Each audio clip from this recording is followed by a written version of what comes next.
ট্রেনের মধ্যে বসে গেছি। এই হলো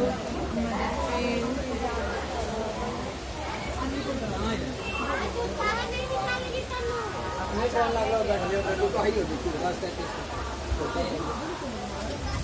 আর এই হলো প্ল্যাটফর্মে।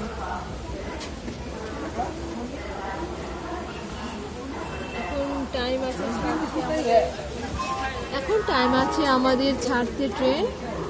এখন আমরা যাব মায়ের দর্শন করতে তারাপীঠ। ওর জন্যে আমরা একসাথে যাচ্ছি, আমার দিদিরা আমরা মিলে।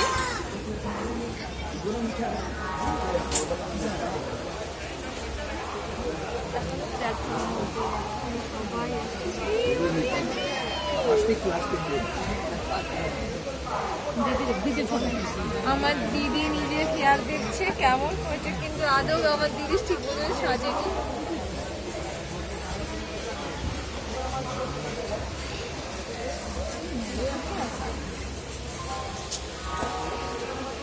প্রচন্ড গরম, মারাত্মক গরম পড়েছে আজ।